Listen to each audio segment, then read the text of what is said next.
Hi, this is Suzanne Williams with Essential Oils, Health Matters, and Living the Wholesome Life. And it is week 8, day 4 of our positive, peaceful growth journey together. We are following Dr. Susan Lawton's book, Positive, Peaceful Growth Calendar. It looks like this. Seems like whenever I hold up the book, that's the shot that Google decides to choose for the video, so I'm sorry if they all look like they're exactly the same video, because they are not. We are definitely talking about different things every single day. Okay, so if you've been following us, you know that we do a affirmation for the week and an affirmation for the day. And the affirmation for the week is, I am thriving in all I think, do, and say. Right? That's a powerful affirmation. Like, I don't know, maybe just sit down, in the peace and quiet, put your, start your timer to ring with a very, vibration, so you barely hear it, but it's not gonna, jar you away from your meditation. And just think, when you think thrive, what do you think? Do you think of a thriving city, a big metropolis? Do you think of a thriving jungle? When you think of thriving, what do you think of thriving? Thriving as? Think about it. What's the image that you want to lock in your brain when it comes to thinking about thriving? Okay, so the affirmation, you also know that we have, that's the affirmation for the whole week. You also know that we have an affirmation for the day. And the affirmation for the day, I am loving. And I don't know anyone who wouldn't super love this affirmation. So I think this is just going to be a joyous affirmation to concentrate on during the day. And that is, I am aware of the good in myself. I'm just going to repeat that. Maybe I'll repeat it 2 times because it's such an amazing affirmation. I am aware of the good in myself. I am aware of the good in myself, right?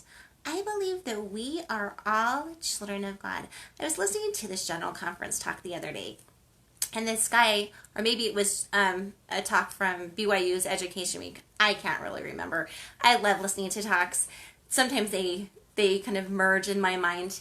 But this guy was saying, one time a person challenged me to look at everyone I came in contact with that day, and to see the light of Christ in them, to see their nobility, to see their God-likeness. Because we are all children of God. I believe that God is the Father of all our spirits. And he said, I did it. And every single person that I saw that day, I could still see that spark of divinity. Okay, so I'm going to start trying to do that. I had never even heard of that concept. I mean, I always just knew that we were all children of God, right? But to really look and to try, where is that spark of divinity showing in this person's life? Where is that spark of divinity showing in that person's life, right? And where does that spark of divinity show in us, right? Because we don't do everything right, but we do some things right. So maybe as you're journaling today, and I do hope you keep a journal every single day. I know that I try to, and if I don't, I try to make it up. Some days do pass without me journaling, but when they do, I try to go back and make up the days that I've missed, because there's so much that we can journal about. Okay, so maybe today's invitation is to just set, some private time aside and journal about the good in you. What's good in you? Are you kind? Are you loving? Are you honest? Are you great at coming up with good ideas? Are you a peacemaker? Do you bring people together? Are you a joy sharer? Do you light up the room wherever you go?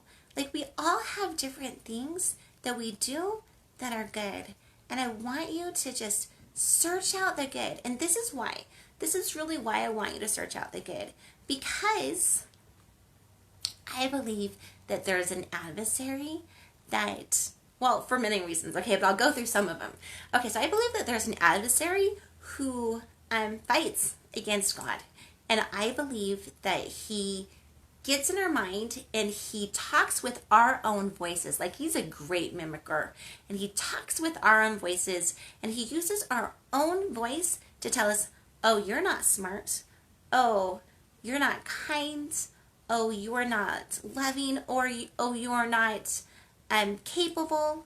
Oh, you're not anything. I think that the adversary gets in our voice and he uses, in our head, sorry, and he uses our own voice to tell us lies, complete lies, or complete half truths. Like he tells us enough of the truth to get us to believe it, but it's still a lie. It's still a deception, right? So I don't want, and he's in our head all the time, especially if we're not.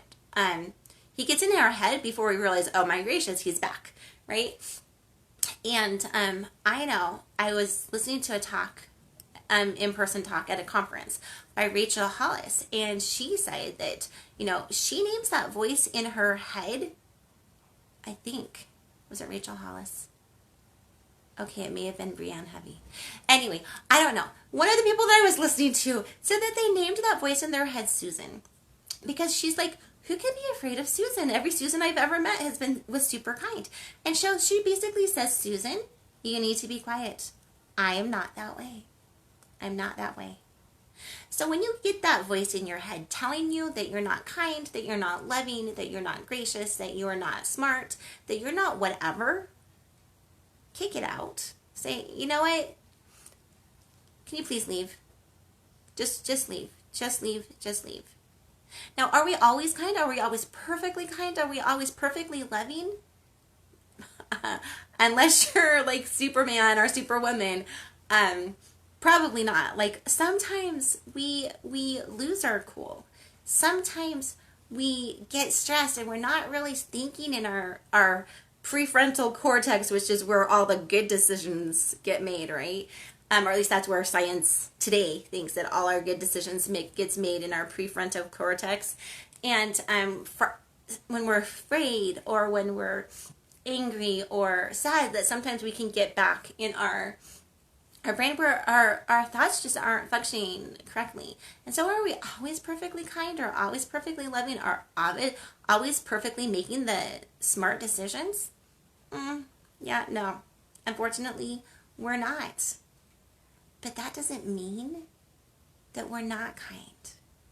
Don't let an incident define who you are. Don't let an incident define who you are. Just wanted to say that.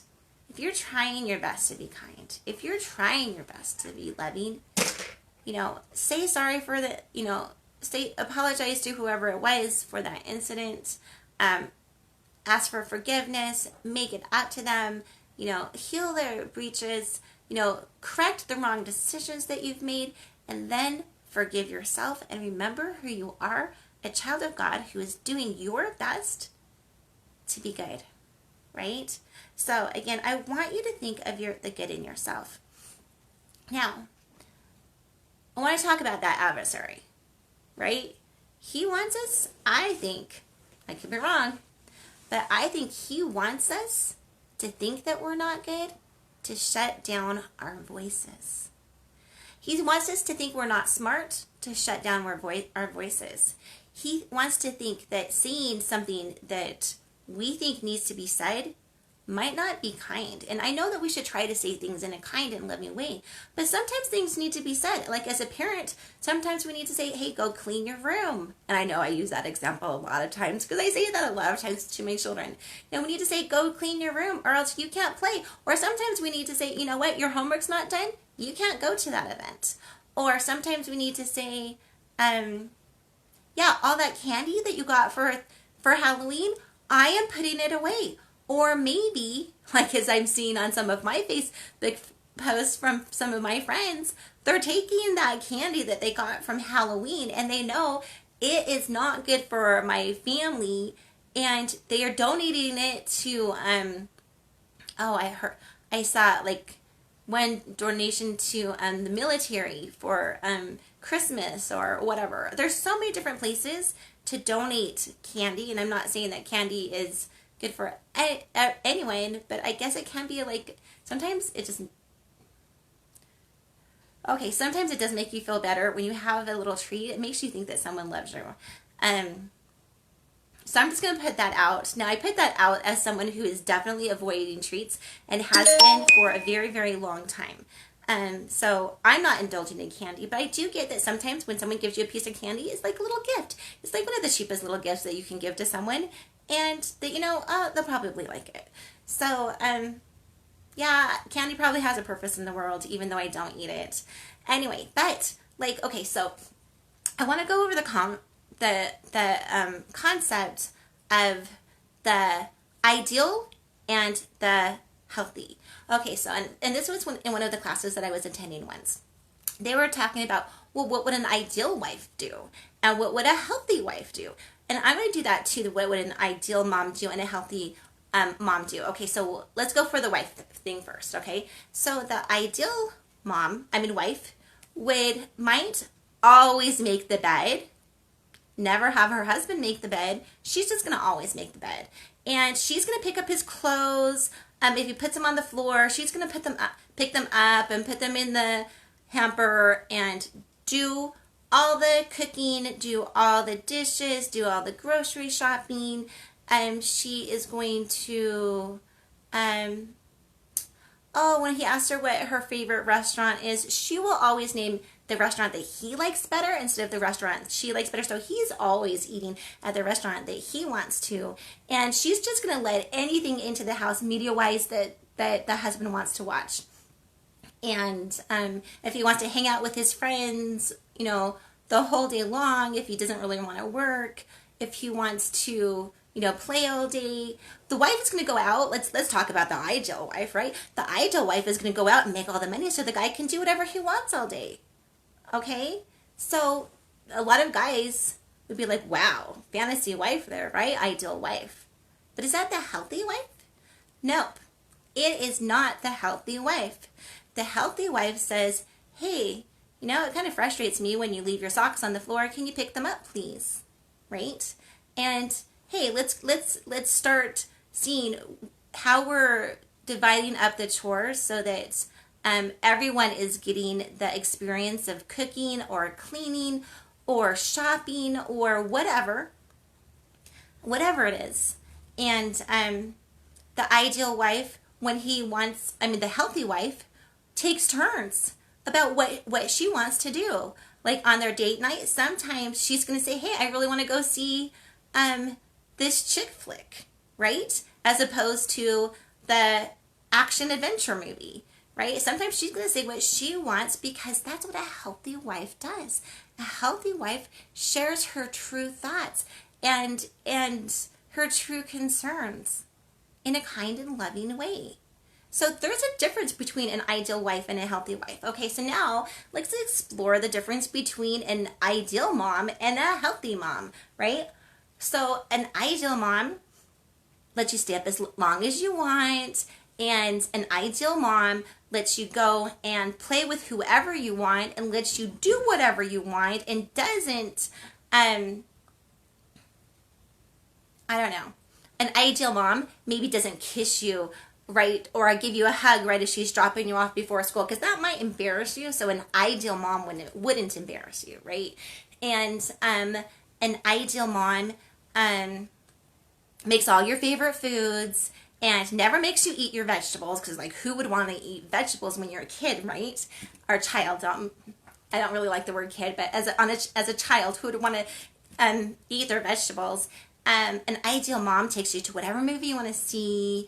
An ideal mom pays for whatever you want to have, no matter how much that's putting the family in debt, right? An ideal mom doesn't care about debt because it's all about the child. An ideal mom gives the children every single lesson they could possibly want, no matter what that does to family time. You know, and the list can go on and on and on what a child would be like. If I could pick my mom and wave a magic wand, this is what my mom would be like. But is that a healthy mom? No, that's not a healthy mom. That's not a healthy mom for the child. Like, absolutely not. A healthy mom says, you know what, it's time to go to bed. Yeah, nope, turning off the light, done reading the book, it's time to go to bed. Healthy mom says brush your teeth. Healthy mom says nope, you only get one dessert a day, or one fruit a day, or one whatever a day that you believe in. Healthy mom says, yep, have you said your prayers? A healthy mom asks you about that. Healthy mom, are you saying your prayers? Are you reading your scriptures? A healthy mom asks about things that she thinks will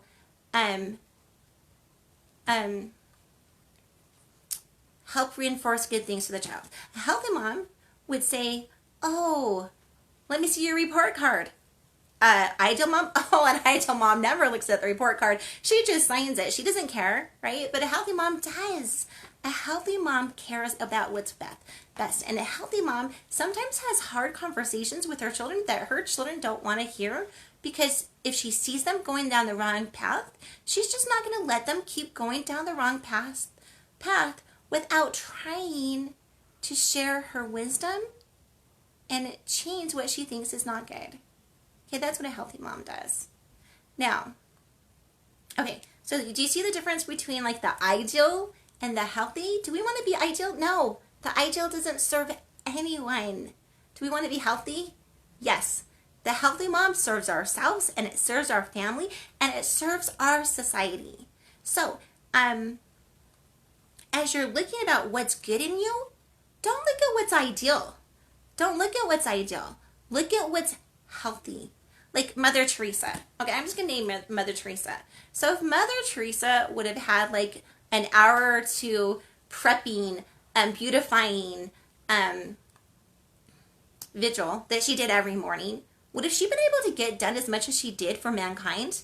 I'm just guessing not. Mother Teresa, and I'm not saying that it's not good to be pretty, and I'm not saying it's not good to take care of yourself, but I do think that let's think about what are our real priorities in life, and let's get away from the ideal. Like, do we really need the false eyelashes? Do we really need the hair extensions? Do we really need the hair dye? And I'm not saying, if you like to dye your hair, more power to you. That's your choice. But if you're doing it because it's someone else's ideal instead of it's what you want, then maybe rethink that choice.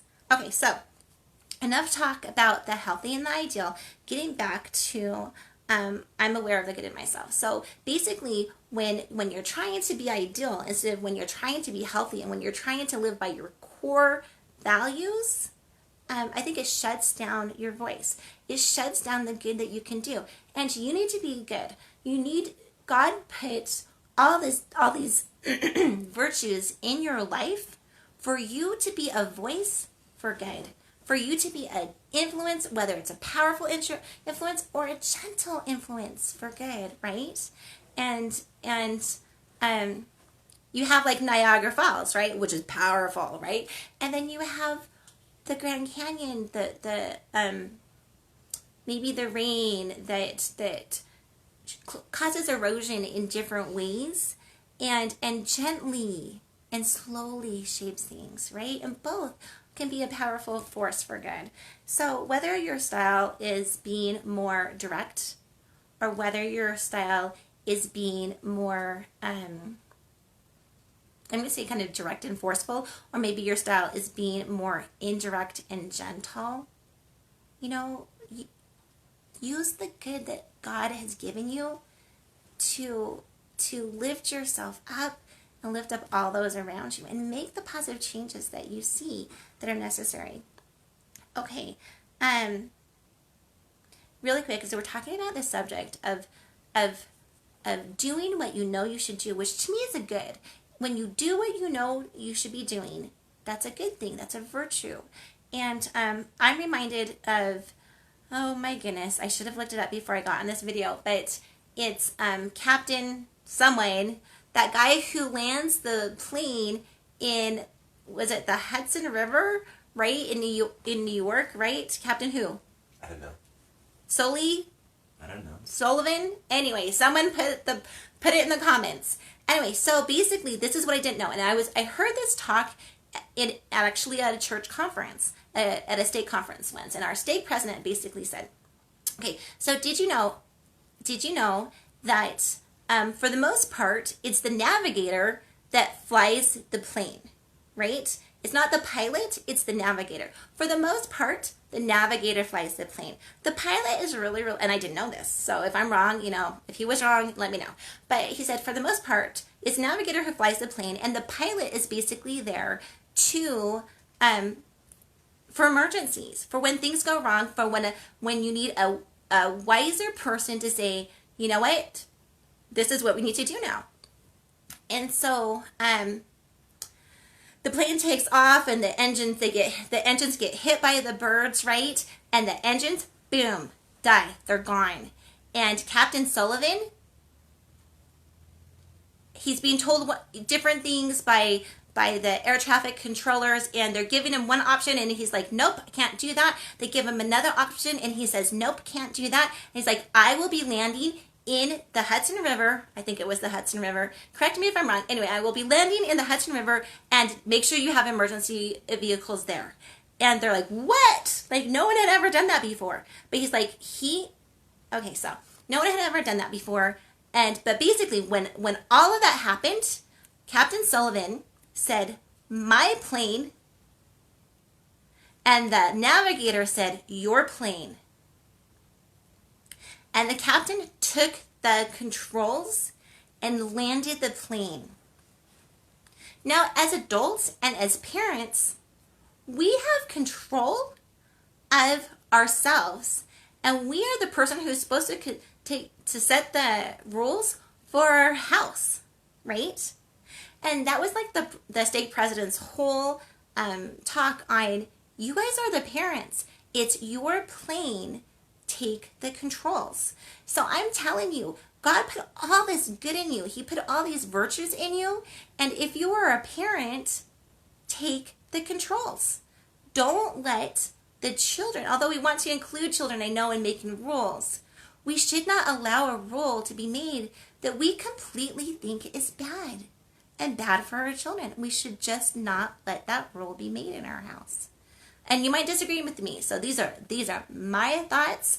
And, if you disagree with me, great. Post those comments too, I guess, in the comment section. But basically, I'm telling you that God put your goodness, and He chose you to be the parents for your children. And you are entitled to get the inspiration for your household. It's your plane. Take the controls. And don't let some voice in society, right? Don't let some voice in society or in your head that's telling you all these gobbledygook change you from your path that you know is right. Hold your lane. My sister is always telling me, my sister Michelle, who I absolutely, absolutely love, is always telling me, Suzanne, when you know that you are doing something good, hold your lane. Hold your lane. Okay, so I'm going to tell you, take control of the plane. If you feel like you know what's good, take control of the plane, hold your lane, and don't let someone shut down your voice. So I'm going to tell you this story.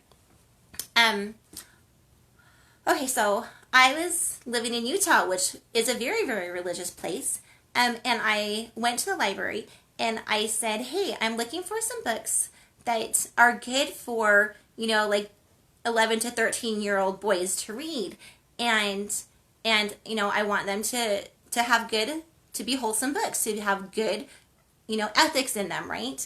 And I said, could you recommend some to me that would be interesting to 11 to 13-year-old boys? And she said, well, I don't believe that parents should choose books for their children. I don't think that parents should have any say in what their children read. And so when your boys are here next, just, have them come up to me, and I can help them choose some books. And I'm like, yeah, no, that's not going to fly. Parents shouldn't have a say in what their children read. So then we had moved to Arkansas when my husband was in law school, and I went to the library again, and I'm like, hey, can you recommend some books for, I'm going to say like the, maybe a little bit of older age group of boys, right? And I want them to be wholesome books that have good values in them. And she's like, oh, absolutely. Absolutely. I can totally recommend books like that. Now, Little Rock is a super religious place too. I love the amazing religion in Little Rock and in Arkansas, right? And so if someone is saying you have no right to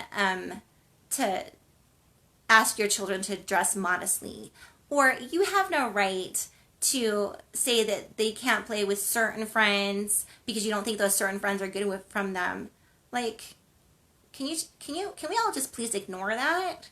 Can we all just please hold our road and go with the inspiration that we're getting from God and do the goodness? Know that we're good. Know that we have the inspiration and the love to make the very best decisions for our family. Okay, so as I'm chatting with you, I'm remembering a episode from the Andy Griffith Show. And in this episode, Opie meets this vagabond. There's so many different names to call vagabonds, but this homeless person that basically did nothing in life, did not want to work, wanted to live off of other people's charity, and just moved from place to place. So whatever you call that, I call it a vagabond. There's probably some kinder name for that. That's the kindest name I know for a person who does that, who doesn't want to work, who wants to just laze around and travels around and lives off other people's generosity. But anyway, this vagabond, Opie was making friends with this vagabond that Andy Taylor, his father, hadn't even known that Opie had met this guy. Anyway, and this vagabond was saying, hey, Opie, come with me and we'll live like this lifestyle. We can go fishing every day and we can just, have so much fun seeing the world. And Opie wants to go with this vagabond, right? Oh my goodness, what little boy wouldn't want to fish all day, not have to go to school, and do all that stuff, right? And so then Andy sees what's happening, and he comes and he talks to the vagabond, and the vagabond says, you know what, you have no right to make this decision for your child. Your child should be able to decide what the child wants to do. And this is what Andy says, as I remember it from years ago, right? Andy says, Opie doesn't have the life experience yet to know really what's best. And so he doesn't have the life experience to make this decision. Parents, you have the life experience. We have the life experience. We have the life experience to know what's a good path for our children that, are in our house, the minor children and stuff like that. We have the life experience to know that. So go with the best that you know. Talk to God, listen to the inspiration, but hold your road. Hold your road. Don't be afraid to be a voice for what you think is good. Okay? Okay, so I want you, again, the affirmation for today is, I am aware of the good in myself. Be aware. There is so much good in you. No one else knows you like you know you. Okay? Okay, God knows you actually better than you know you. God knows me better than I know me. God knows us better than we know ourselves. But let's be aware of the good that in ourselves so that we don't let people shut down our voices when we feel like something is important. So that we know that we're amazing. We have amazing gifts to achieve things, okay? So just be aware of the good in yourselves. Okay, so really quick, that there's a song for the entire week. It's about thriving. A song for thriving that I completely love is Thrive by Casting Crowns. I was actually doing some thinking of songs for be aware of the good in yourself, right? Well,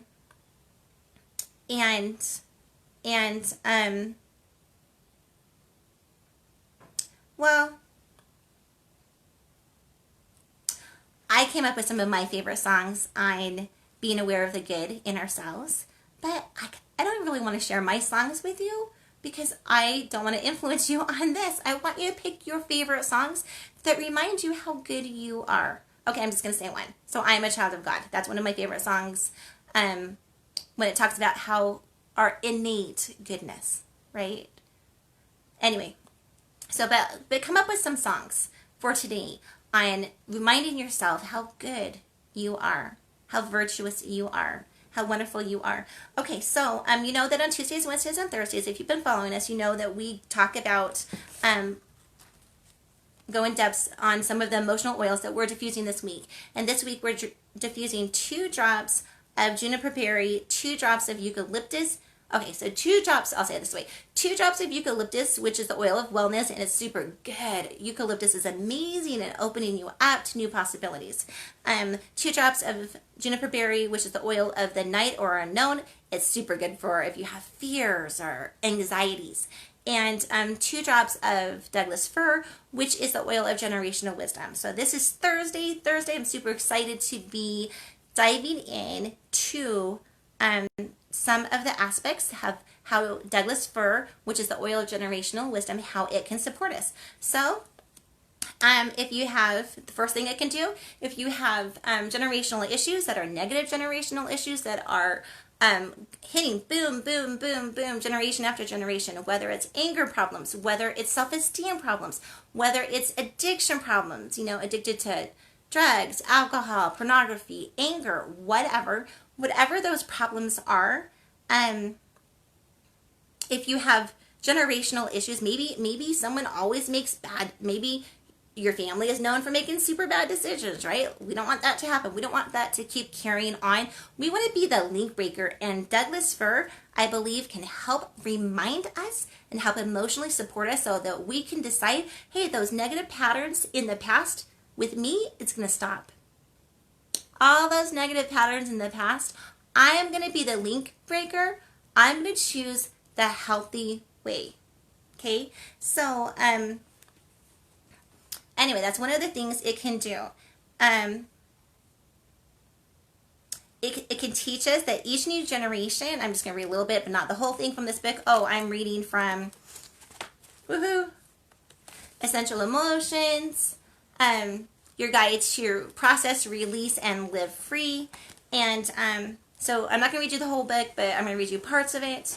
It says, Douglas Fir teaches that each new generation can be a gift of new life, new growth, and new beginnings. Okay? We can keep all the good stuff from prior generations and we can just get rid of the bad, right?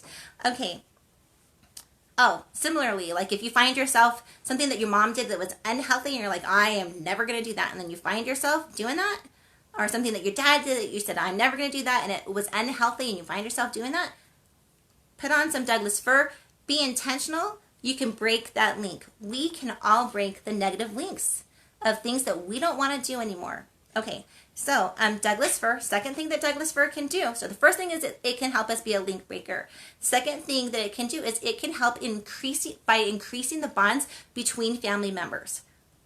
Oh my gracious. It's Thanksgiving time. It is soon to be Christmas time. We have all these family members that are going to be coming here.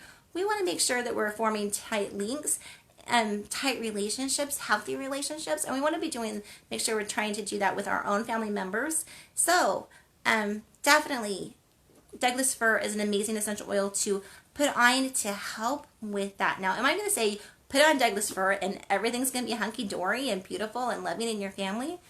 No, I wish. Like, wow. That would be super cool. No, we still have to do our own hard work and make sure we're forming those relationships and being kind and loving. We still have to do our own hard work, but Douglas Fir can support us in that. I do believe that there's power in aromatherapy. Okay, it can also, just like it can help us let go of bad generational issues or issues that don't serve us. It can also help us, especially at this time of the year, let go of traditions that aren't really serving us anymore.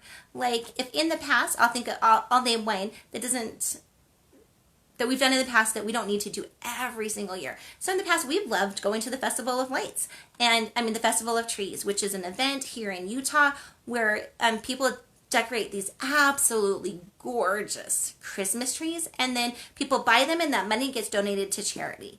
Like super cool concept, right? And in the past we've totally loved going, and I still love going, but it's not something that we need to do every year.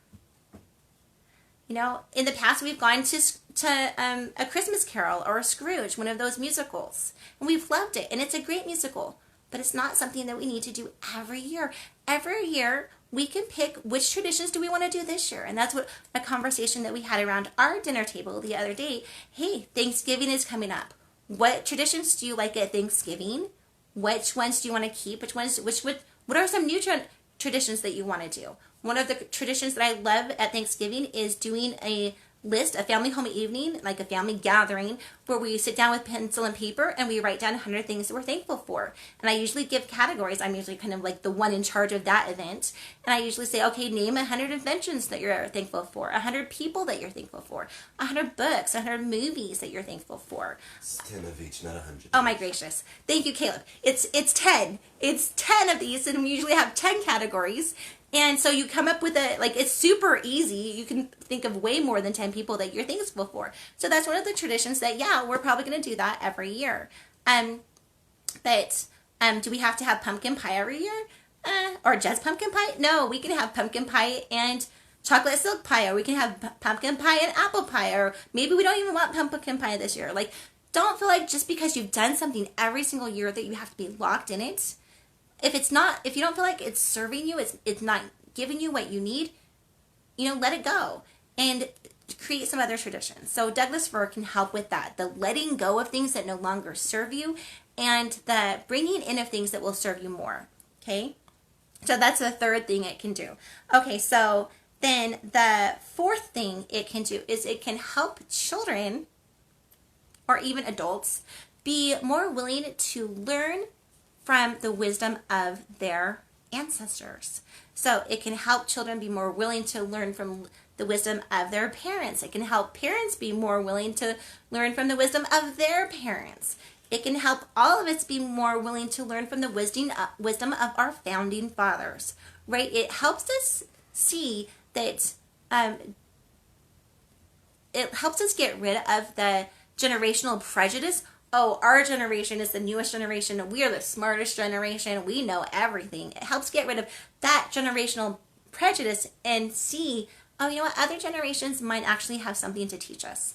Okay, Douglas Fir. So that's the fourth thing that Douglas Fir can do for you emotionally, which I totally, totally love. Okay, so negative emotions that Douglas Fir addresses, negative generational patterns, being burdened by family issues. And the positive properties that Douglas Fir brings in is generational healing, respect for elders, wisdom, just the value of being wise, and learning from the past. Douglas Fir, it's an amazing, amazing oil. Definitely is one that you're going to want to diffuse. Again, I'm just reminding you that this week, all week, we're diffusing 2 drops of eucalyptus, which is going to totally open you up. It's the oil of wellness. 2 drops of juniper berry, which is the oil of the dark and the unknown, which can really help with fears, and 2 drops of Douglas Fir, which is the oil of generational wisdom. And you've just heard everything or many of the things, not everything, but many of the things that can help with. Okay, so reminding you that the affirmation to the day is, I am aware of the good in myself. Let's have fun with that and run with it. And the affirmation for the week is, I am thriving in all I think, do, and say. Okay, this is Suzanne Williams with Essential Oils Health Matters and Living the Wholesome Life, and I know that you have it in the power in you to make it an amazing day because you are amazingly good. We'll see ya. Bye-bye.